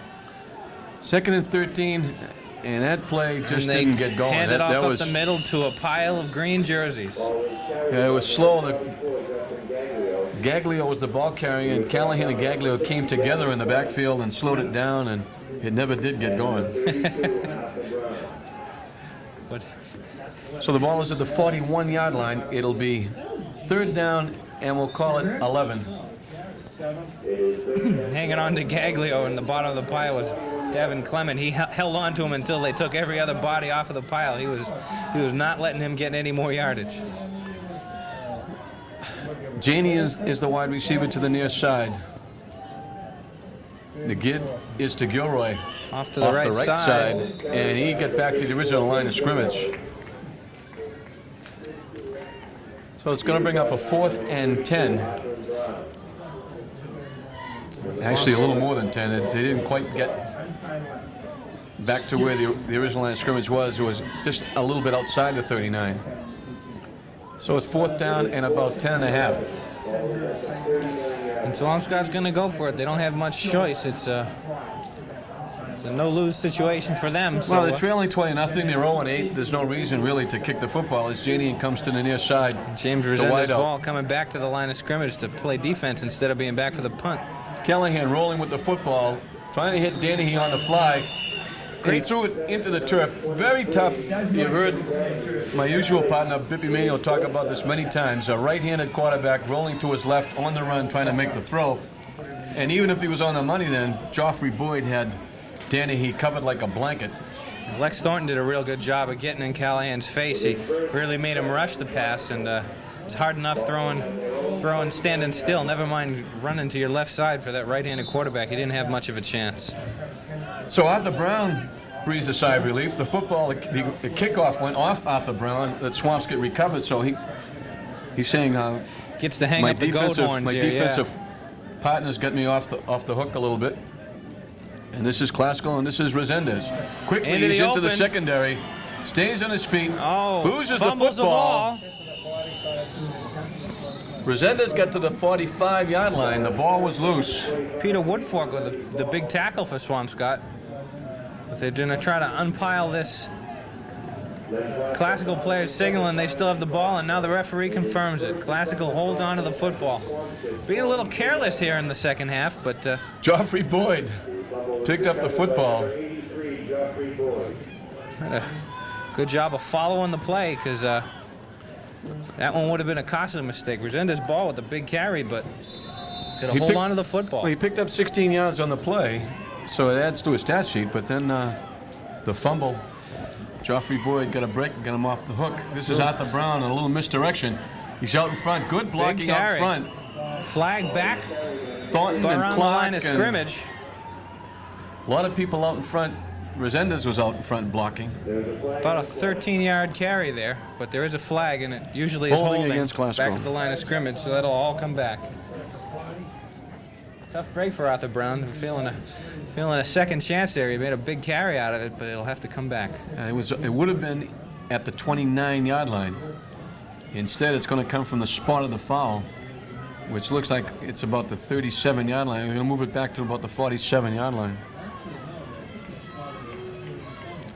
They're going to mark it off now. Yeah, that'll be just about right at the 47. Yes. Some quick first half numbers for Classical. Arthur Brown had 4 carries for 13 yards. James Resendez Ball had 4 carries for 34 yards, which leaves him exactly 50 yards to get to his 84 yards for 1,000 yards this season. Well, we saw him pick up 16 of those a short time ago, and now he's got a shot and here's again. A big hole quickly, there. he's into the secondary again. Again, he loses the Another football. fumble. This time it goes out of bounds. And it'll be about another 15-yard carry. They mark it to the 32, so the 16-yard pickup is good for another first down. Those of you keeping score at home, that'll leave Resendez Ball 19 yards to get his 1,000 yards for the year. And lastly, Lex Thornton had 12 carries in the first half for 82 yards, really doing the bulwark for the Classical Rams. It's gonna. You might have seen on your screen the lineman in the middle of the line step up just before the ball was snapped. That's going to cost Classical. A little bit of a sloppy second half here with mistakes and miscues all around. Well, Swampscott first, the fumble by Classical, and then they couldn't do anything with it. And then Classical moved the ball down for a couple of first downs, but it's been tough. They've gotten away with 2 fumbles, one recovered by Boyd, the other one was fumbled out of bounds. Now a penalty, and this is Nicio Echeverria. Straight up the middle. To Nobody the 31. moved but the center and the quarterback. Well, that's one of those plays where he probably just goes up and taps the center right, left, and goes on a count. And now Classical going with no huddle. Going quickly. Second down and about 8. Misdirection play again to Arthur Brown off tackle. Not going Maybe far. 2 yards, not much. They're going to mark him back at the 31, which is the line of scrimmage. So it's going to be second down and about 8. And again, they go no huddle. Confusion. Resendez and Thornton behind Echeverria. They're trying to take advantage of the no huddle offense. The quick pitch to Thornton, looking to looking throw to the pass. football. Lets it go Gets it up the downfield, middle. looking for There's ball. his Broken Oh, up, it's picked off. intercepted. Gaglio with the interception. Gilroy made the play. Lex Thornton kind of hung it up there. James Resendez Ball just waiting for it to come down. He got hit the minute the ball hit his hands. There was And a flag Justin on the play Gaglio holding right on against hand. Classical. That'll be refused as Swampscott gets the ball back. Big play by the Swampscott D there. Well, Gilroy made the play. He hit Resendez Ball just as the ball reached him. It popped loose, and Gaglio was right there to pick it off. And that's 2 interceptions for Gaglio in consecutive weeks. He had a big one against Danvers last week, and then finished off the drive with a touchdown that put Swampscott ahead, their biggest lead of the year, 13-7. And now he comes back against Classical and makes another interception. So Justin playing well for the Big Blue. 1st and 10 at the 21-yard line. Right up the middle. Gaglio gets the call. Maybe for a couple. They mark it at the 22. They give him a yard. So it'll be 2nd down and 9. We're in the 3rd period. Classical entertaining the Big Blue, and not very good hosts as they're leading 20-0.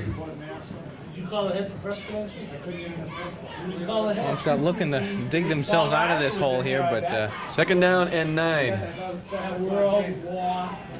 We've got a long way to go. Right up the middle again. Again, not much off that right side. Classical, good gang tackling. Joe Gilroy again with the Arthur carry. Brown, Thornton, Clark. Maybe another 1 yard. So it'll be 3rd and 8. Swampscott doing it 1 yard at a time. It makes an awful long football field. 3rd and 8, and we're just halfway through this 3rd period. Drops back to pass. Callahan is Just going to get run under.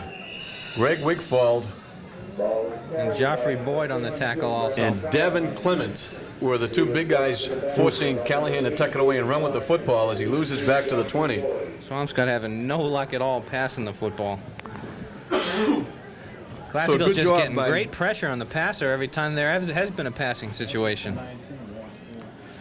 They actually lose back to the 19-yard line.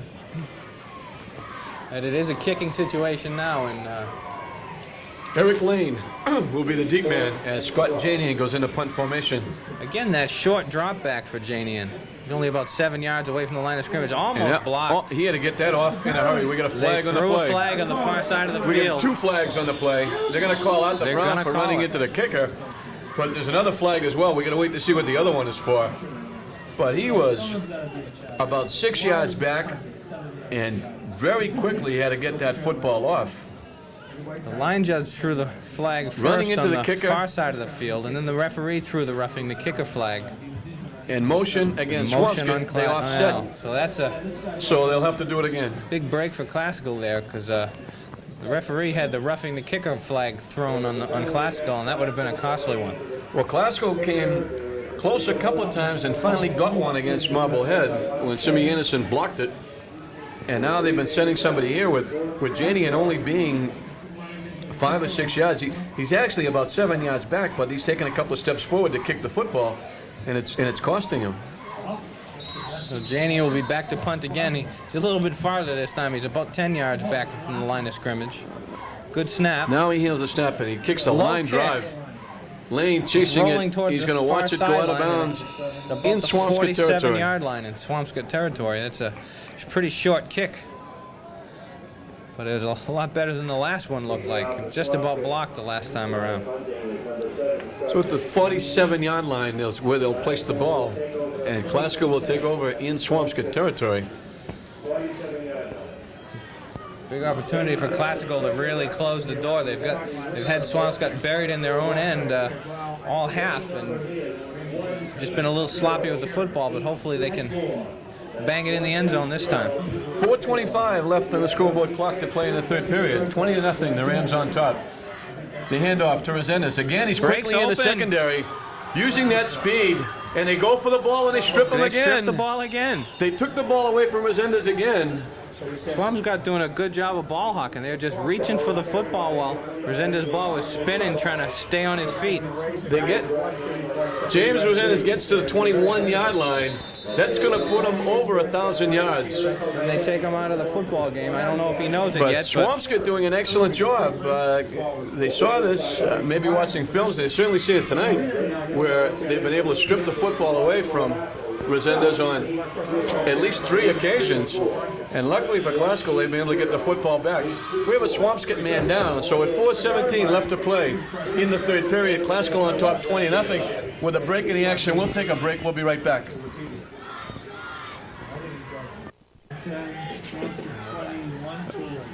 The ball is at the 21-yard line. Resendez has just gone over the 1,000-yard mark. Classical on the move. This is Thornton. Around the left Gets side, to the he gets outside. open. Again, he's going to make the backs get punished if they have to tackle him. Thornton doing an excellent job. About 8 And yards on the carry. coming next to me in the press box is a man who's having a fine season in his own right, the coach of Linfield, Billy Adams. A lot of Swampscott fans will remember that name from Swampscott High School. Billy, first of all, before we talk about Linfield, it's really tough to see a big blue team down. It's not very often, very, very, very seldom, but they just can't seem to put anything together. Well, Swampscott's had a great tradition throughout the years, and they're in a real tough year this year. Sometimes that's going to happen. Arthur Brown carries there down to the 1-yard line. Arthur Brown's going to get him down to the 1. And it's 3:16 left to play. They're threatening to go in. But seeing as how your brother-in-law is having a pretty good time of it at Classical, and you're doing Linfield, any chance we can get a postseason game that the two of you might be able to play here instead of we'll run our own postseason game? Well, if we turn the lights on, we'll come over in the freezing cold in December and play a night game. Sure. Yeah, battle royale in the family here. There you go. Getting to Linfield now. I don't want to say surprised because I don't want to make it sound like I'm putting the kids down, but did you really think you'd be this good this year? We knew we'd be improved. We had a lot of kids back. We had some good athletes. But no, we didn't know we'd be this good.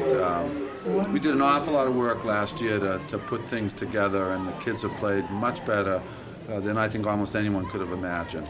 Well, it's going to really, of course, it's good for you to get it the same year that Dave's get it, because now if he brags, you can brag also. There's no one-upmanship now. But it's a great, as soon as we're going to watch this play and get back to Billy Adams with Classical trying to make it 26 or more. The pitch to Thornton. He dives Bangs in down off the right side for the touchdown. So the score jumps to 26-0 with Lex Thornton bringing it in. And you've watched this Classical team almost all year, off and on, and they've got some good athletes. Lex Thornton certainly being one near the top. Lex Thornton, I think, is one of the best all-around players I've seen this year in high school. Really accelerates. He carries the ball. He's more like a defensive back almost. He punishes the He looks for people to hit. Oh yeah, I don't know if he knows what the offensive move really means. He knows just running into the backs, and he's just a fantastic athlete and a real tough kid. Spent some time with him this summer. He and Joffrey Boyd, and they're great kids. They're not just great football players and great athletes. They're great kids too. Yeah, and it's good to see Dave and the kids really doing what they're doing. They were down. Most of these kids have been around for 4 years, and it's been a long haul for these kids, but they persevered and worked in the weight room and built themselves up, and they've got a good football team. I think David and the entire staff is extremely dedicated. They've done a super job hanging through the tough times. I think they've never given up on the kids. I think the kids, these kids, it's been bringing them along through the years. And of course, I think the best job coaching I've done in a long time was to help with a few others to convince Dave to get away from the wishbone. I think that these kids now, they just get that ball and accelerate and run real hard. And I think David Dempsey's just doing a great job this year. Well, watching James Resendez run out of the I formation, you can see why you get out of the wishbone a little bit, because they complement so well in the backfield. Lex Thornton is the blue collar worker, hitting people, blocking. Even when he's got running a football, he whacks people. And then you look at James Resendez, who's more like the Fred Astaire out there, dancing and bobbing and weaving. They complement each other really well. The defensive backs are never going to know. They got one guy running hard at them, and they got one guy with the quickest feet cutting around. And they got a real tough fullback. They've all got good quickness in the backfield, and it's a great combination. It's a fantastic job by a bunch of kids that are really hanging tough throughout the year. A big kickoff there. They found a new weapon tonight too. It's the second time that Joffrey Boyd's kicked the ball into the end zone. But and just quickly before you go, I'm sure we're going to see Swampscott back. Their freshman program, their JV program is very good. They're winning games. They've got some good young kids. They're playing an awful lot of young kids now. I see Peter Woodfork playing safety. He's only a freshman, just to name one. But they've got several others, and they're going to be back, I think. There's no doubt. There's no doubt that community has been going on for years and years and years, and they're looking to better times ahead. There's no doubt about that. And they'll be there for them, too. They do have an awful lot of freshmen and real good athletes, and those freshmen are going to become great football players. Okay, and one time before you go, who's your next opponent, and what does it look like for you in that conference? What do you have to do to get a playoff spot? We have to win both our remaining games. Tomorrow we play North Andover, who is tied at the top of the league. It'll be a great game. They've got a fantastic all-around team. They do run the wishbone. They got a big fullback, couple real good halfbacks, a real nifty quarterback. They get out of it. They give you an awful lot of different things. And we're going to have to play real great football to hang with North Andover. We do that, and we got a shot at it come Thanksgiving, depending on what happens in the rest of the league and us. Well, you'll be great because you got a nice end over there who's a pretty good player. I forgot his name. What's his name? The kid that plays defensive and offensive end and catches the ball once in a while for you. He's got a funny last name. I'm mystified. I'm not sure exactly who you mean, but there's a tall kid who lives in my house that gets grocery on Friday night. You might be referring to him, but I think that's who it was. yeah, he does all right. He hangs in there. You know, he's a chip off the old block, I think. Yeah. Well, congratulations on a great season so far. Keep it going, and we wish you luck. And thanks for stopping by. Thank you. Thank you very much. Okay. So Swampscott with a big first down there. They're working their way up the football field now. Well, that last play by Justin Gagley was a great athletic play. Callahan, the pitch from Callahan was high and away, and He went out and a got it. one-handed grab, went and got it, and not only that, but advanced the football and picked up a first down. Pretty hard thing to do, especially. We're winding down the third period. Classical's got the only score in the period on their last possession. Already down to 26 seconds in the third quarter here, but This will probably be the last play of this third period with Classical on top, 27-0. Callahan rolling, sweep to the right cuts it back side. up inside, stays on his feet, does a nice job, And he's gets open loose, field. and it's a foot race. To Callahan, the 40. the speed chasing Callahan, Down to can the they 20, get him? last dive. They look like they get him at the 7.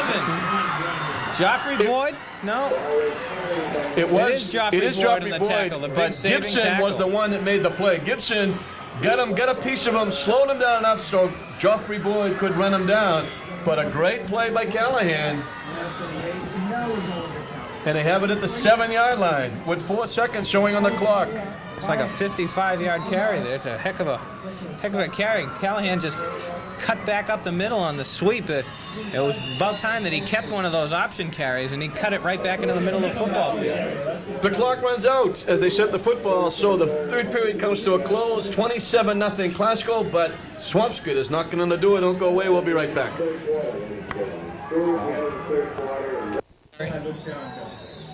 We're back at Manning Bowl as we start the fourth quarter. Swampscott trying to avoid a shutout. We sold Brendan Callahan a little short there. That was a 60-yard carry, a big carry. Now they get the At ball the at the 7-yard line, it's first and goal for the Big Blue. To give is to Gaglio off the And they're still Swampscott left pressing. side, down close. Gets right close. Gaglio followed his blocking real well Gaglio- there. He was right on the shirt. They're going to mark it down at the 2. So Classical second trying to down. pitch a shutout. Swampscott trying to get on the board. This from a 61-yard run by Brendan Callahan. Started off as the quarterback sneak, broke in the open, and almost took it all away. Gaglio again. In And they off call the him left in. side for the touchdown. Swampscott. Showing a So it little takes them 2 enthusiasm there. plays to convert the long run by Brendan Callahan, and they avoid the shutout. It's now 27-6 as the Blue get on the board. Swampscott needs this kind of encouragement at this point. The only real encouragement you get in football is scoring and winning. So good to see it for the Big Blue. Well, it's Brendan Callahan, of course, started the season out as the quarterback for Swampscott because Brian Hayes, the regular quarterback, was hurt. And when Brian came back, Brendan moved to wide receiver. This is Callahan with the keep, and he gets buried. inundated by green shirts. Jones is there, Brown is there, Thornton is there, Clement is there. Name a Ram player, and he's probably in on that tackle. So Swampscott will kick off the Classical, but getting back to that, Swampscott really, they haven't had Hayes, a healthy Hayes, for the most of the season. They haven't had a healthy Sean O'Connell, who they're relying heavily on to do some running for him all season. And add that to some inexperience in their line, and it's been a long season for the Big Blue. But as we talked about with Billy Adams, they'll be back. They've got a fine freshman in the JV program that are winning some football games, and they've got some kids out here who are getting some work on the varsity level, and they'll be back. Maybe it's some small coincidence, but as soon as Billy Adams left our booth here, that was when Swampscott ran off that big run. So maybe the superstitious crowd in the folk would like to see him back up here for a short stay. Callahan showed great speed. Usually people get run down a lot sooner by the Classical secondaries, because I don't think there's a secondary or front line either, that matter, that's as quick as Classical anywhere. But Callahan almost ran away. Gibson just got a little piece of him and slowed him down, so Joffrey Boyd, who was extremely quick, could catch him. This is Lex Thornton, and there's no wasted motion. He got the ball and just said the quickest line between two spots is a straight line, or whatever that is. And he just... No fumbling that kickoff. I'm not going to wait for any Swampscott, blockers. I'll just knock them out of my way myself. Swampscott trying the squib kick again, but Thornton fielded it cleanly and took that straight line right up the middle for a few quick yards. So at the 43-yard line, that's where Classical will put it in play at just over 10 minutes to play here in the football game.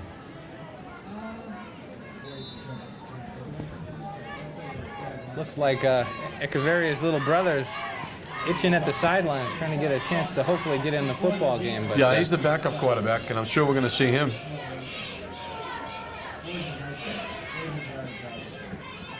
This is Thornton off the right side, very quickly into the secondary, into Swampscott territory to the 46-yard line. Another big run for Thornton.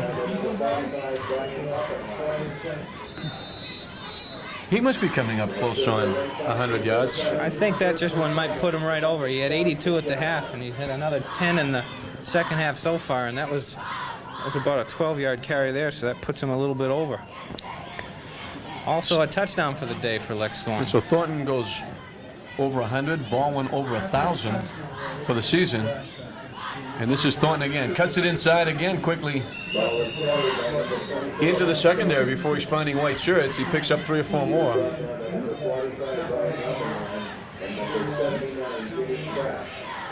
Jimmy Kraft and Oppenheim make the hit. Jimmy Kraft, one of the better linemen in the Northeastern Conference. A fine two-way player for the Big Blue. Not to be taken for granted, the fine quality of football all across the Northeastern Conference this year. There hasn't been a conference in probably all of Massachusetts football that's been as competitive this year. The give to Arthur Brown. Bounces off a couple of people, gets inside the 40 to the 39. Nice tackle from behind of Swampscott by Jimmy Kraft, number 79. So it's at the 39-yard line. It'll bring up a third and about 3. They have to get just shy of the 35-yard line.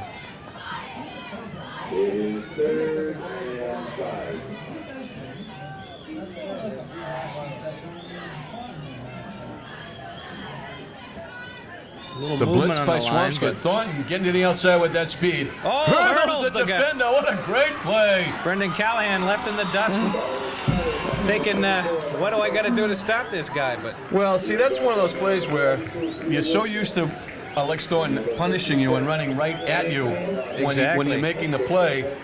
Brendan Callahan thought he's going to try and run right through me. He put his head right down. What he's supposed to do, and the hurdle race was on as Lex Thornton went high in the air over Callahan to get down to the 18-yard line, a 21-yard pickup. And there's a timeout on the field that Classical is taking. They're just going to talk about their next series of plays to give us an opportunity for a quick break, and we'll be right back at the Manning Bowl. Millions of Americans with disabilities are eager and able to contribute to society. That's why Jim Brady is calling on America. Give people with disabilities a chance, and we'll show you what we can do. We're back at Manning Bowl as Thornton with that great run, hurdling Callahan and getting down to the 18-yard line, a 21-yard pickup. And Classical is back in scoring territory again. Clark and Johnson out to the near side. They give to Thornton. Ducks his head down, gets to the 15. Oh, fumble, and Swampscott recovers. Say they have it, and the referee is saying they have it. Hard to see that fumble on the play, but Swampscott jumped right on it.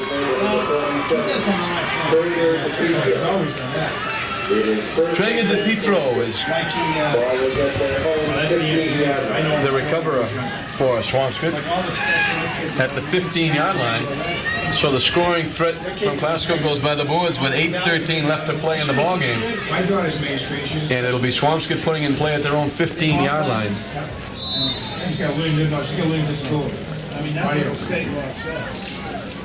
Classical will break a couple of streaks by Swampscott. They haven't beaten Swampscott since 1985, and they haven't beaten them here at the Bowl since 1982. Gilroy is hit in the backfield by who else? Lex Thornton, the hitting machine. He's out there doing it on both ends. We've already shown that Brendan Callahan's not sure where he's going to be coming from next. Got hurdled on the last play, but right there, Joe Gilroy felt his helmet in between his numbers. There's no question Thornton is the leader on this football team. He does it on both sides of the football. They've got Joffrey Boyd and a whole host of athletes, but Lex Thornton just is a man possessed when he gets on the defensive end. He likes to run the football. I think he'd rather play defense and hit somebody. Callahan with the quarterback sneak. Right up the middle. This time it doesn't go for 61 yards. Get back to the original line of scrimmage there at best. Well, it's going to bring up a third and a little more than 10, almost 11. They mark it shy of the 15-yard line, which was the original line of scrimmage. So it's about 3rd and 11 there, and deep in Classical territory. Under 7 minutes to play in the football game. And Classical is going to win their 9th football game. Swampscott is going to drop to 0-9, and they move one step closer to an 0-10 season. As we mentioned before, the last time they did it was 40 years ago, 1951. And Swampscott calls timeout. A little confusion as to what they wanted to run, so they finally got to call timeout with it.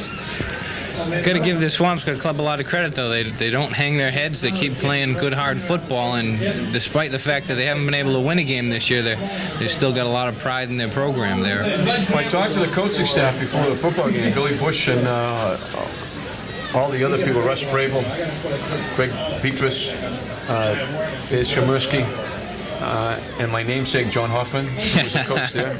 I always like to promote those Hoffman. They said the one thing that they're proud of the kids of, they haven't lost a football player this year. Anybody who started the season has finished the season.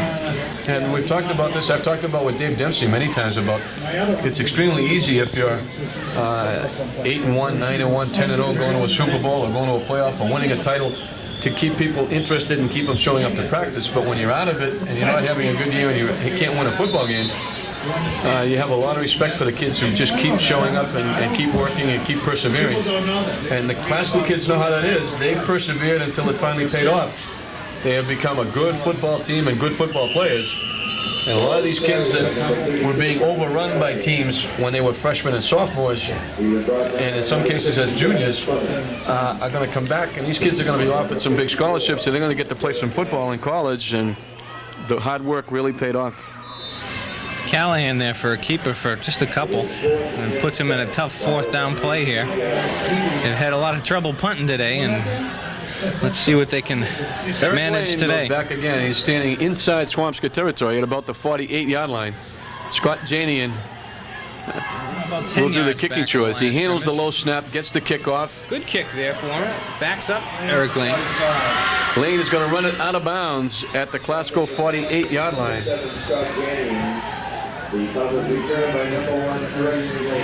A good 40-yard kick there for Scott Janey. He's going to be pretty happy with that after his last few efforts. So 5:59 showing on the scoreboard clock, 27-6. The Rams on top, and they'll have it at their own 47-yard line.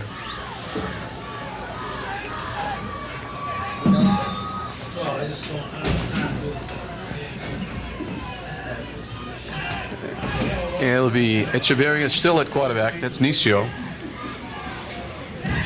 And Classical's going to move one step further to becoming only the 5th team in Classical football history to win 10 football games.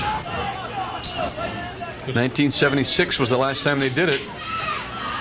This is Gibson trying to get around the corner, slips on the turf and falls down at the 45-yard line. It's a little bit different to follow with this year's postseason play being a little bit different than past years. But as Classical, a lot of people wonder, does Classical have a shot at Super Bowl this year? Well, they have a shot at the new playoff berth, but it's not in their hands. Gloucester has to either win, either lose or tie one of the remaining games, and Classical win their 2 games, and Classical would go to the playoff berth. The unusual thing is Classical could easily be ranked #1 in Division 3 and not go to a playoff spot. You know, it's been a little bit confusing in past years. There's been a lot of complaints with the old system, but now the new system is equally confusing. It might not have been much of an improvement at all. Well, they put a little more emphasis on league and league title, and that's one good benefit. But I don't know if they're ever going to come up with a perfect system. And the funny thing is, Classical now would be could possibly be #1, at least #2 in Division 3. So be among the top 2 teams as he completes the pass to Thornton. Great pass there. Echeverria rolling to the right. Found Thornton in a good seam there and picks up about 17 yards on that pass play. They're going to mark the ball down at the 30-yard line of Swampscott for another first down. But it's unusual that, getting back to that, the playoff ratings, Classical could be, if Foxborough loses on Thanksgiving Day, they could be as high as 1st, maybe 2nd in the ratings in Division 3 statewide, Eastern Mass-wise. This past week they were ranked 2nd, is that correct? And still not be in the top 4 as we see them marking off a 15-yard penalty for a personal foul against Swampscott.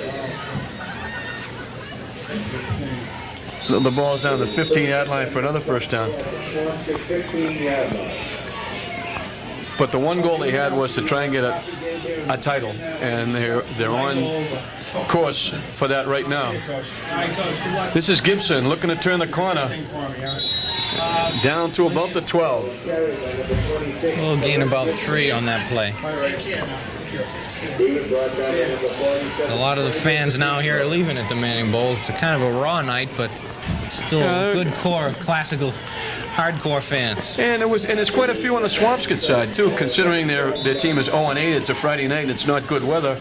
They still had quite a few people show up. It's been drizzling off and on, and it threatened rain most of the day, and so still some school spirit. They showed some signs and stuff, and this is Arthur Brown picking up a first down. About 9 yards on that carry for Arthur Brown. Put in a good performance for himself today. He's only carried the ball. He's a good, steady player. He's just, you talk so much about Thornton, Resendez, Echeverria, Joffrey Boyd, Dave Clark. It's hard to mention everybody.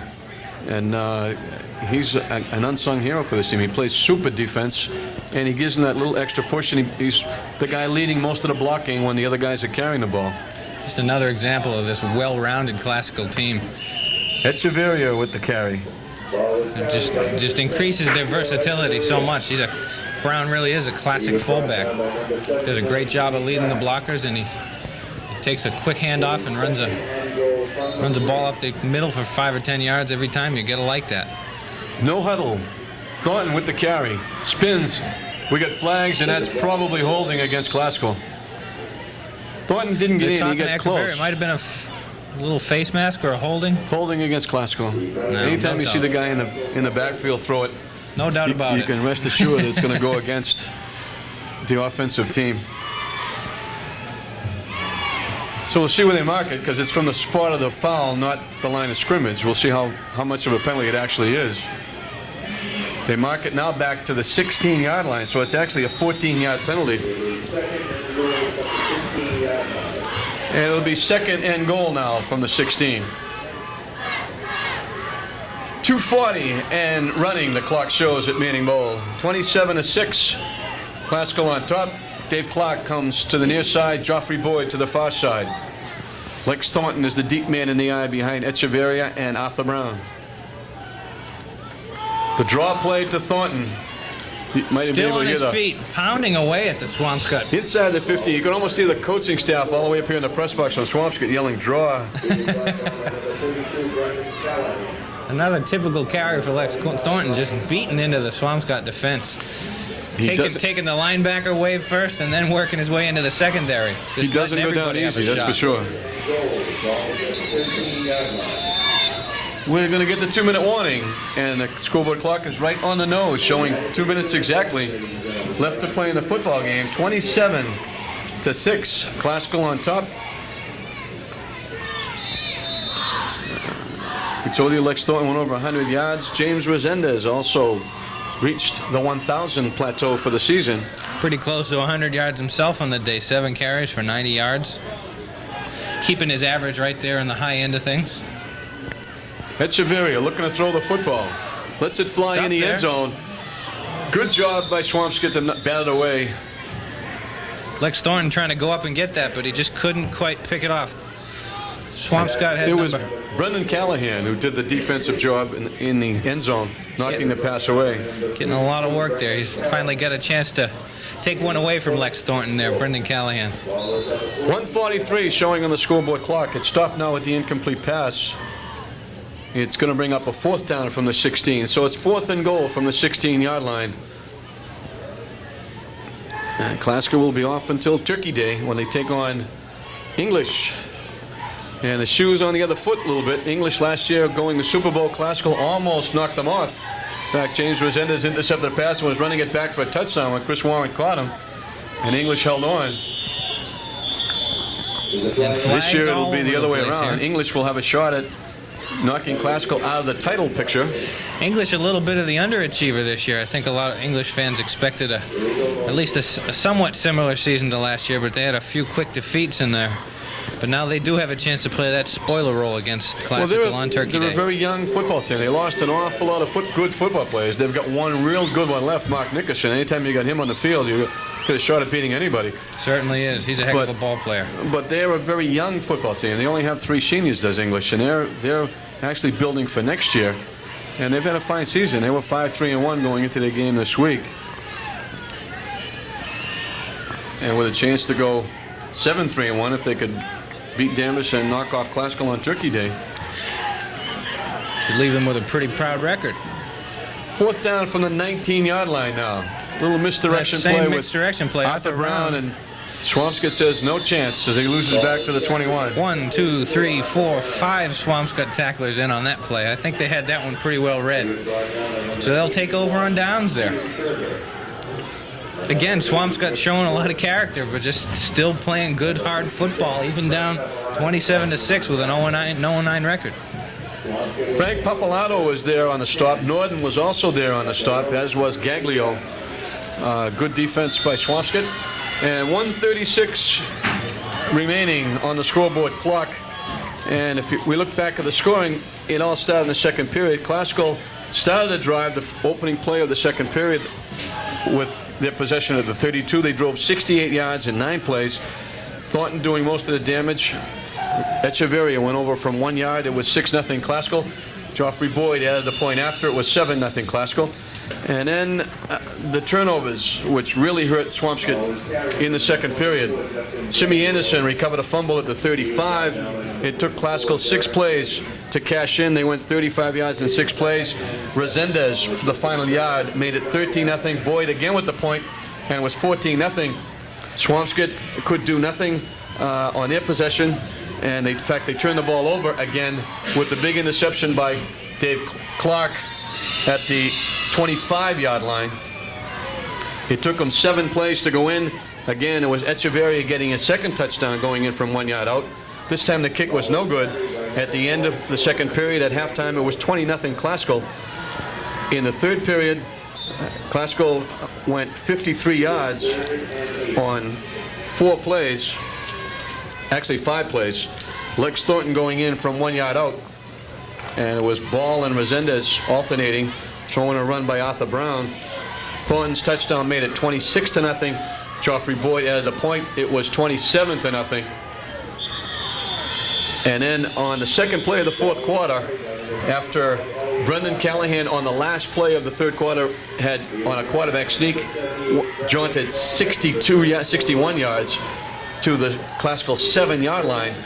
2 plays later, 2 carries actually by Gaglio, the second one coming from 2 yards away, made it 27-6. And that's where we are right now as the second teams are finishing up for both squads. And that'll be the game as the time runs out. It looked a little flat, Classical coming out in the first period, but the second period they exploded for 20 points, added another touchdown in the third period, gave up a touchdown to Swampscott, but Classical goes to 9-1. Swampscott, excuse me, is going to drop to 0-9, and Classical breaks a couple of streaks. We told you they hadn't beaten Swampscott since 1985, and they hadn't beaten Swampscott here at the Bowl since 1982, and they move one step closer to at least a share of the Northeast Conference title with that big encounter coming up on Turkey Day that you can see here on TV3 against Lynn English. So a couple of marks. Thornton goes over 100 yards, has a big day offensively and defensively, and James Resendez Ball goes over the 1,000-yard mark for the season. So the final score again, Lynn Classical 27, Swampscott 6. I'm John Hoffman for Leo.